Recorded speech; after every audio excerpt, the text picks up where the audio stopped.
सममित संख्या का ध्रुवीय रूप। इससे पहले सममित संख्या की जानकारी है आपको।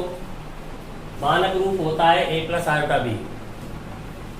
सममित संख्या का त्रिमितीय रूप होता है, इस प्रकार से लिख देते हैं छोटे कोष्ठक के अंतर्गत ऑर्डर्स पेयर्स के रूप में। तो तीसरा रूप है ये ध्रुवीय रूप। ध्रुवीय रूप क्या है, इसे समझने के लिए आर्गन ने गणतज्ञ थे आर्गन,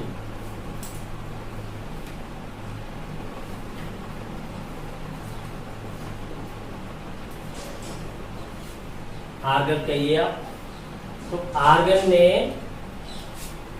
एक्स अक्ष को वास्तविक अक्ष एवं वाई अक्ष को काल्पनिक अक्ष मानते हुए एक सममित तल लिया, जिस तल के अंतर्गत हम सममित संख्याओं का अध्ययन कर रहे होते हैं उस तल को सममित तल कहते हैं। तो यहाँ पर दो अक्ष हैं, 2D है।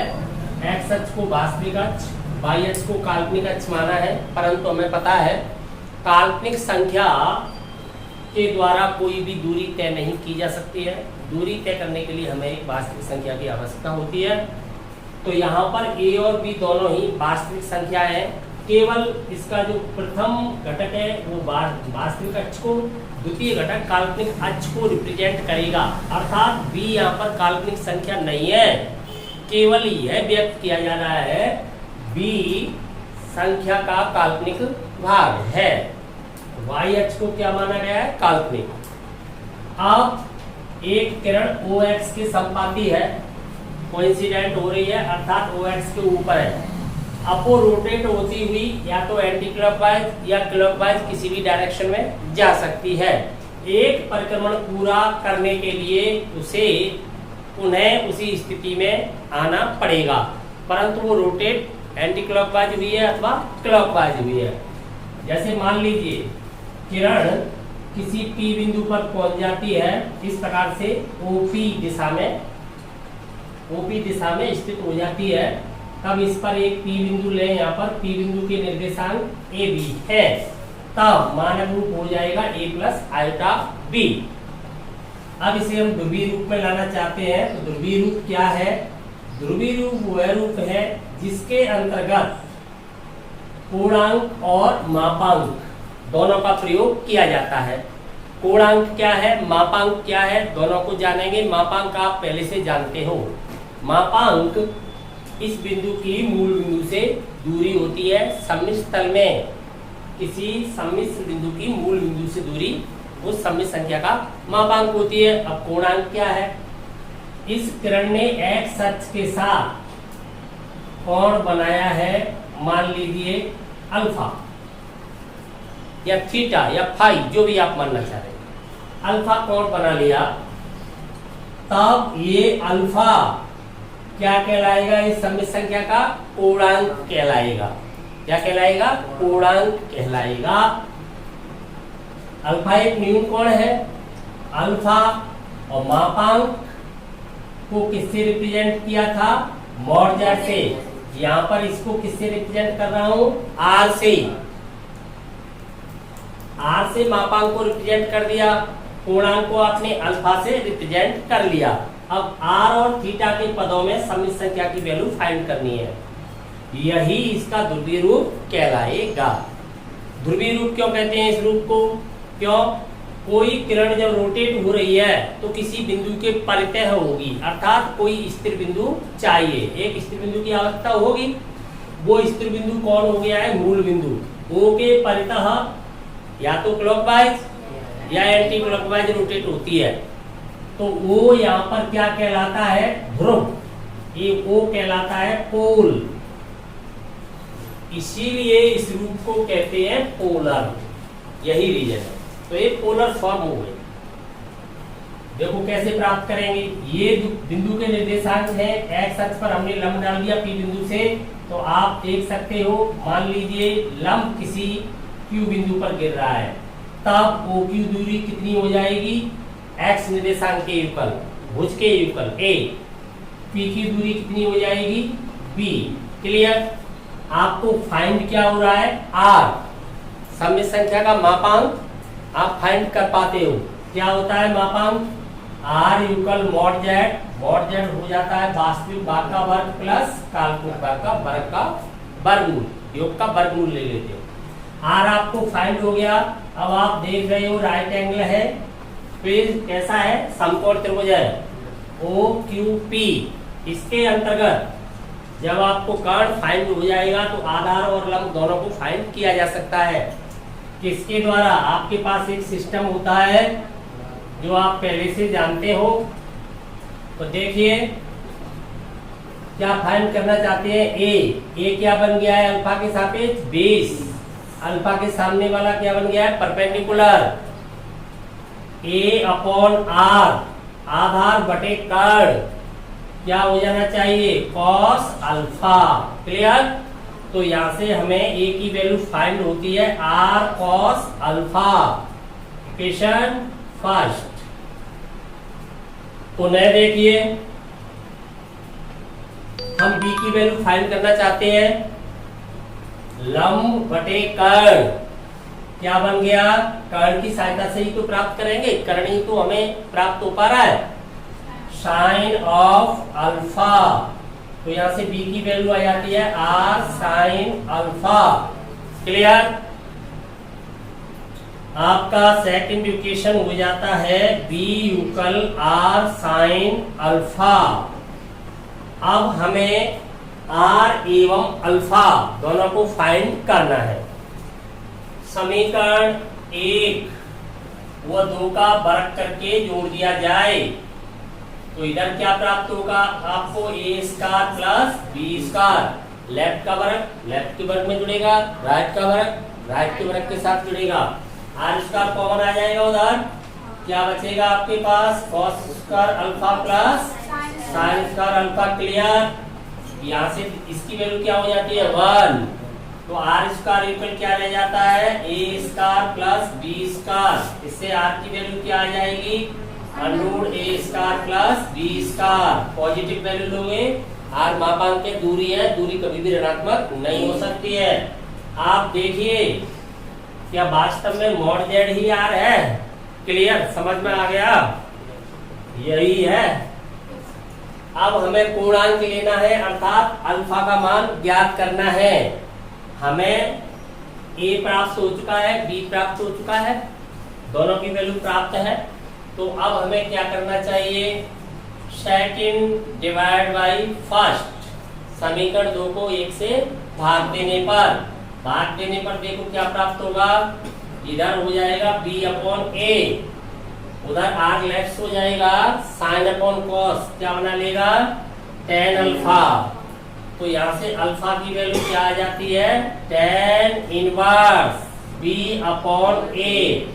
इनवर्स से आप परिचित नहीं हो, मैं परिचय करा देता हूं तुम्हारा। यहाँ पर ये इनवर्स क्या है, जैसे मान लीजिए आपको दिया जाए साइन पाई बाई 6, तो आप इसकी वैल्यू बताओगे हाफ, 30 डिग्री का मान हाफ हो गया। परंतु आपको ये पूछा जाए हाफ किस एंगल की वैल्यू है साइन के अंतर्गत, तो आप कैसे बताओगे, तो आपको इनवर्स फंक्शन का यूज करना पड़ेगा।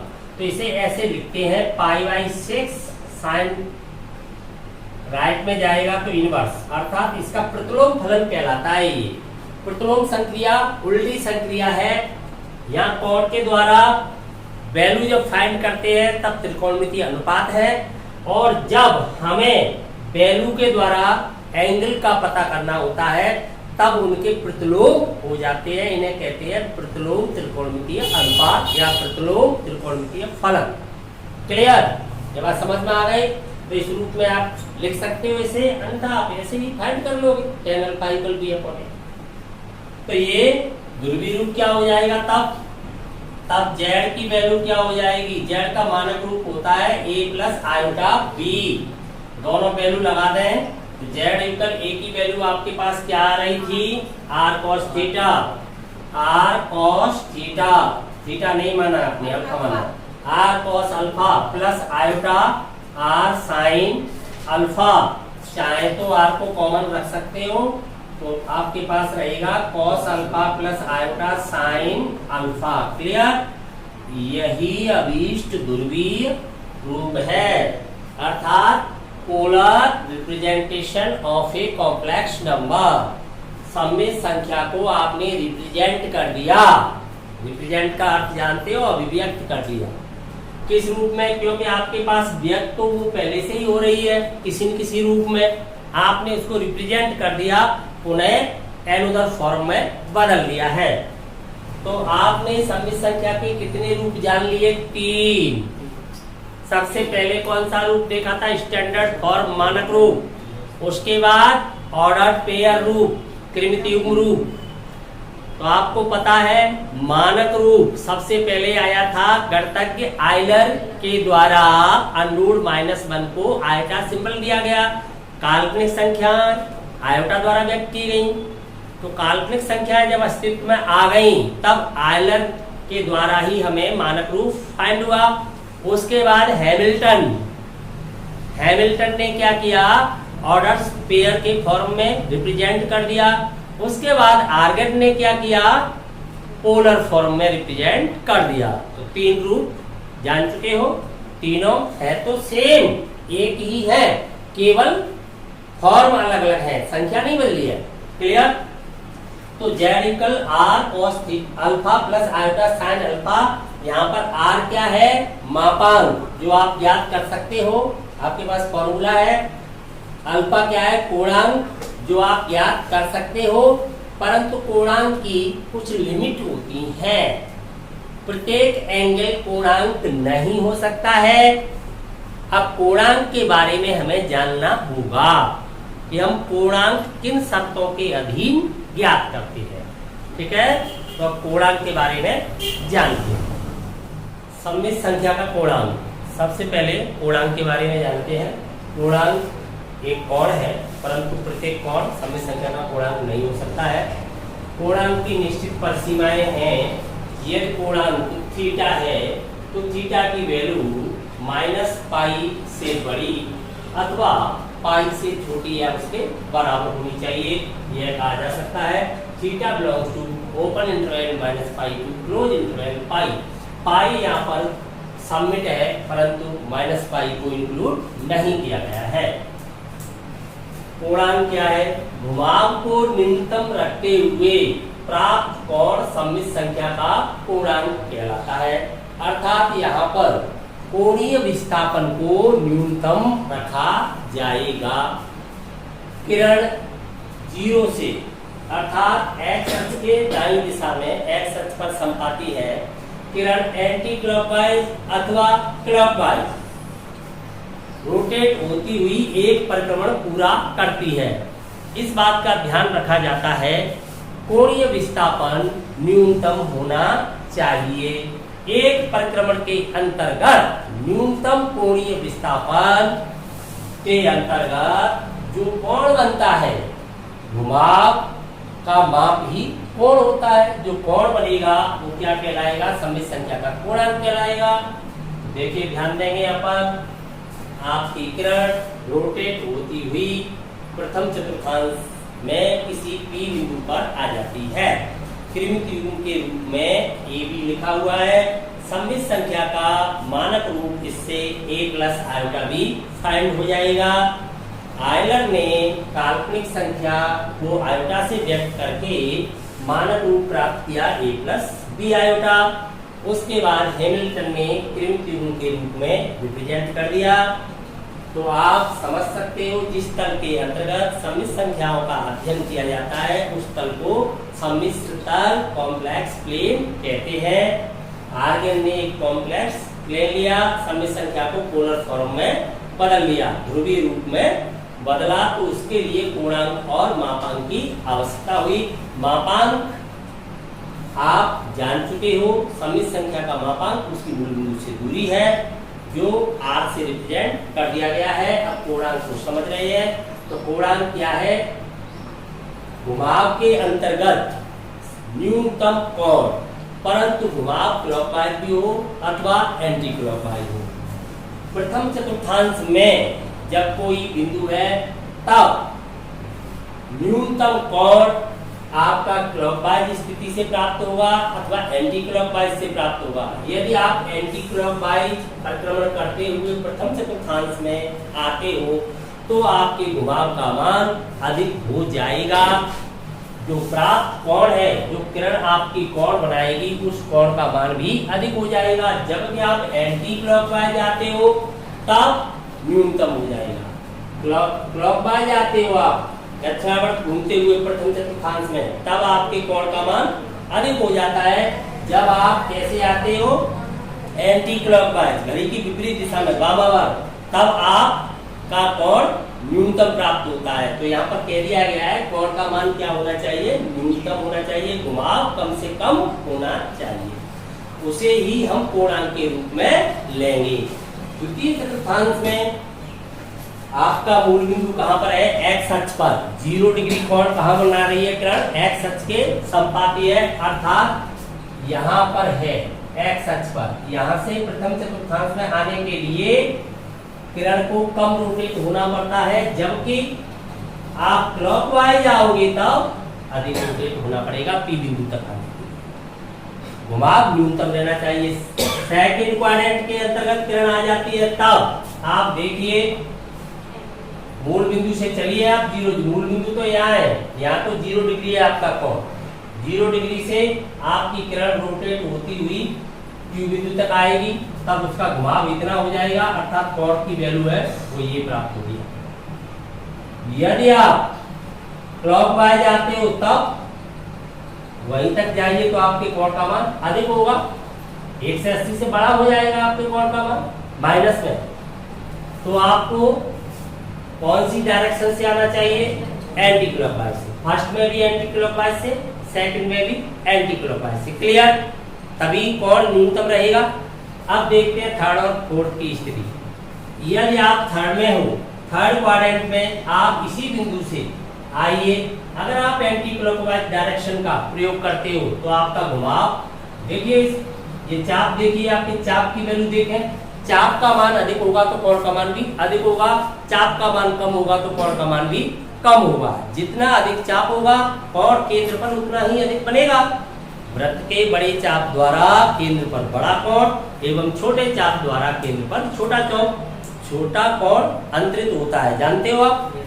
तो चाप की वैल्यू सीधी देखें आप, इस किरण तक आने के लिए आप यहीं से चल रहे हो, 0 डिग्री यहीं पर है, 0 रेडियन यहीं पर है, तो यहाँ से आप P तक चलोगे तो चाप इतना है। अगर आप ऐसे आते हो क्लॉकवाइज तो चाप की वैल्यू ज्यादा है, कोण अधिक बन जाएगा। द्वितीय चतुर्थांश में एंटी क्लॉकवाइज चाप छोटा है, जब क्लॉकवाइज चाप की लंबाई अधिक हो जाती है, कोण अधिक हो जाएगा। थर्ड क्वाड्रेंट के अंतर्गत आप देखिए, क्लॉकवाइज चाप की लंबाई एंटी क्लॉकवाइज चाप की लंबाई से कम है। फोर्थ क्वाड्रेंट में क्लॉकवाइज चाप की लंबाई कम है। थर्ड एंड फोर्थ के लिए हमें कौन सी डायरेक्शन का यूज करना होगा, क्लॉकवाइज। सेकंड एवं फर्स्ट के लिए कौन सी डायरेक्शन का यूज करना पड़ेगा, एंटी क्लॉकवाइज। राइट, आप समझ चुके हैं इतना। इसके बाद अब आगे हमें कोणांक प्राप्त करना है। फर्स्ट क्वाड्रेंट के अंतर्गत हमें पता है ऑल पॉजिटिव, ऑल पॉजिटिव जो आपका कोणांक है वो किस फॉर्मूले से फाइंड होगा। आपको दो इक्वेशन फाइंड हुए थे, एक आया था आपका, ए की वैल्यू आई थी आर कॉस अल्फा, बी की वैल्यू आपकी आ रही थी आर साइन अल्फा, यही फाइंड हुए थे यहाँ से दोनों वैल्यू। अब दोनों वैल्यू से आपका अल्फा का फॉर्मूला ही फाइंड हुआ था, डिवाइड करके ये फाइंड हुआ आपको। तो यहाँ पर अल्फा आपने कोणांक को क्या मान रखा है, थीटा, अलग अलग क्वाड्रेंट के लिए अल्फा ही कोणांक बन जाएगा। जब आप फर्स्ट में हो तो आपका अल्फा ही कोणांक बन जाएगा। क्यों बन जाएगा, क्योंकि न्यूनतम घुमाव यही है, फर्स्ट में ऑल पॉजिटिव है, 10 की वैल्यू पॉजिटिव फाइंड होगी, सीधा आपका अल्फा ही क्या बन जाएगा, पूर्णांक बन जाएगा। जब आप सेकंड में आते हो इस सूत्र का प्रयोग करोगे, अगर आप बाई एस से इधर आते हो तो आप tan, आपका tan किस में कन्वर्ट हो जाएगा, कॉट में कन्वर्ट हो जाएगा। ये आप जानते हो चेंजर लाइन है। तब आपको एक्स अक्ष से ही वापस जाना पड़ेगा। तो आप देखिए ये अल्फा है तो ये वाला कोण भी संख्यात्मक मान में अल्फा ही होगा, ये दोनों कोण अल्फा ही होंगे। जब ये कोण अल्फा है, आपको फाइंड करना है ये शेष कोण। तो आपको पता है रैखिक युग्म कोण है, रैखिक युग्म कोणों का योगफल 180 होता है, जिसमें से एक कोण ये आपका अल्फा है, तो बचा हुआ कोण क्या हो जाएगा, पाई माइनस अल्फा। तो सेकंड में आने के लिए आप क्या कर दोगे, पाई माइनस अल्फा। क्लियर? आपका ये अल्फा है तो ज्यामिति से ये भी अल्फा ही होगा, केवल चिन्ह ही तो बदल रहे हैं, संख्यात्मक मान तो बिंदुओं के सेम है, तो ये भी अल्फा के बराबर होगा। आपको प्राप्त करना है ये एंगल, सेकंड क्वाड्रेंट में कैसे आ रहे हो, एंटी क्लॉकवाइज। तब आप कैसे फाइंड करोगे इस एंगल की वैल्यू, ये आपके अल्फा के इक्वल है, तो इसे आप टोटल 180 में से सब्ट्रैक्ट कर दोगे, तो आपका कोणांक फाइंड हो जाएगा। तो कोणांक की वैल्यू ये भी पॉजिटिव रहेगी, ये भी पॉजिटिव रहेगी, परंतु ये वैल्यू भी पॉजिटिव है, tan की वैल्यू भी पॉजिटिव आएगी। यहाँ पर कोणांक की वैल्यू तो पॉजिटिव है और तो आपका धनात्मक है, परंतु tan के अंतर्गत उसकी वैल्यू नेगेटिव फाइंड होगी। क्लियर? लेकिन कोणांक पॉजिटिव रहेंगे दोनों। अब देखिए फोर्थ और थर्ड की स्थिति। फोर्थ में आप सीधा यूं आ रहे हो, तो आपको पता है नेगेटिव चलोगे, आप ऋणात्मक दिशा में चल रहे हो, तो आपका एंगल नेगेटिव हो जाएगा, tan की वैल्यू भी नेगेटिव आएगी। तो आप जानते हो tan of minus theta equal tan theta होता है, तो सीधा आपका कोणांक क्या हो जाएगा, नेगेटिव हो जाएगा, जिसे यूज करने से tan की वैल्यू भी नेगेटिव फाइंड हो जाएगी। तो क्या करना है, केवल चिन्ह बदल देना है। ये आपकी मिरर इमेज है, देखिए बाई एक्स अक्ष के ऊपर नीचे आप आओगे तो केवल by coordinate change, x change नहीं होगा। क्लियर? थर्ड की स्थिति में भी देखिए एक्स कोऑर्डिनेट चेंज नहीं होता है, केवल बाई कोऑर्डिनेट चेंज होता है। तो थर्ड में आने के लिए आप कैसे आ रहे हो, क्लॉकवाइज। जब आप क्लॉकवाइज आ रहे हो, इस अक्ष के द्वारा आप आओगे, बाई अक्ष के द्वारा, तब चेंज हो जाओगे, चेंज एक्स अक्ष से आना पड़ेगा। यहां जाइए आप माइनस पाई पे, कहां पर पहुंच जाओगे आप, माइनस पाई पर। क्यों कि आप क्लॉकवाइज डायरेक्शन में हो, नेगेटिव डायरेक्शन में हो, माइनस पाई हो जाएगा। माइनस पाई से आप वापस पुनः, अगर ये आपका अल्फा है तो ये भी तो अल्फा के इक्वल होगा, ये माइनस अल्फा है तो ये भी माइनस अल्फा होगा, ध्यान से समझना, ये भी माइनस अल्फा होगा, ये आपका माइनस अल्फा, माइनस की संख्या है दोनों, ये माइनस पाई पर आप आ चुके हो, माइनस अल्फा को आप सब्ट्रैक्ट कर रहे हो, माइनस पाई से सब्ट्रैक्ट किया है आपने माइनस अल्फा को, माइनस की डायरेक्शन में। अभी आप प्लस पाई से प्लस अल्फा को सब्ट्रैक्ट कर रहे थे, तब आपको पाई माइनस अल्फा फाइंड हुआ है, परंतु अब आप क्या कर रहे हो, यह ध्यान में माइनस पाई तक पहुंच गए हो, फिर आप सब्ट्रैक्ट जो कर रहे हो माइनस पाई से सब्ट्रैक्ट माइनस अल्फा को कर रहे हो, आपका जो एंगल है वो माइनस अल्फा के ऊपर है, माइनस डायरेक्शन से फाइंड हुआ है, माइनस पाई से आपने सब्ट्रैक्ट किया है माइनस अल्फा को, तो क्या फाइंड हो जाएगा, अल्फा पॉजिटिव हो जाएगा, पाई नेगेटिव। कन्फर्म? आपको संख्यात्मक मान कम रखना है, अगर माइनस पाई में ऐड कर देंगे माइनस अल्फा को, तब आप सेकंड में पहुंच जाओगे। क्यों? आप माइनस डायरेक्शन से आ रहे हो, माइनस के नंबर में माइनस का नंबर ऐड कर दोगे तो आपका एंगल बढ़ जाएगा, बड़ा हो जाएगा, और कहां पहुंच जाओगे आप, सेकंड में पहुंच जाओगे। आप देख सकते हो, संख्या रेखा के द्वारा इस बात को समझ सकते हो। -3 मैं सब्ट्रैक्ट कर देता हूं मैं -2, तो -5 में कहां हट जाऊंगा, और उसी डायरेक्शन में, माइनस वाली डायरेक्शन में आगे बढ़ जाऊंगा।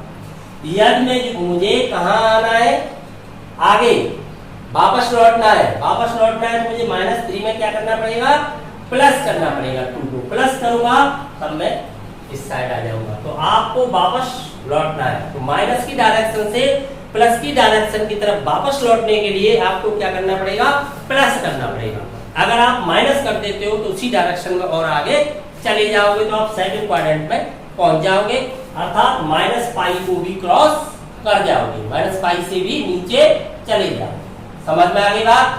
तब आपको माइनस पाई से प्लस करते हुए, या ये समझिए माइनस अल्फा को माइनस करते हुए, माइनस अल्फा को माइनस करना या प्लस अल्फा को प्लस करना एक ही बात है, यहाँ पर समझ में आ गई पूरी बात। माइनस माइनस ऑटोमेटिक प्लस हो जाएगी। यदि आप पाई पर हो तब आप बताइए लेफ्ट से आओगे या राइट से। आप यहाँ पर हो पाई के लिए या जीरो से पाई तक आना है रोटेट होते हुए, तो दोनों ही स्थिति में चाप की लंबाई है वो इक्वल हो जाती है। चाहे आप एंटी क्लॉकवाइज आए चाहे क्लॉकवाइज आए, दोनों ही स्थिति में चाप का मान इक्वल हो जाता है, कोणीय विस्थापन का मान बराबर हो जाता है। कोणीय विस्थापन अधिक होगा तो कोण बड़ा हो जाएगा, कोणीय विस्थापन कम होगा तो कोण छोटा हो जाता है। यहाँ पर कोणीय विस्थापन इक्वल हो गया इसलिए कोण भी इक्वल हो जाएंगे। इक्वल हो जाएंगे तो अब हमें कौन सी डायरेक्शन का चयन करना चाहिए। तो आपको ये बता दें, जब ऐसी स्थिति उत्पन्न हो जाती है तब हम प्लस वाली डायरेक्शन को प्राथमिकता देते हैं, अर्थात हम एंटी क्लॉकवाइज डायरेक्शन को प्रायोरिटी देंगे। क्लियर?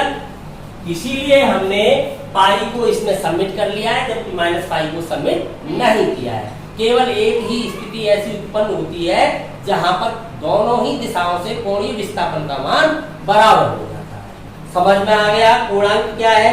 एक परिक्रमण पूरा हो गया, कोई एंगल इसमें डबल नहीं आया।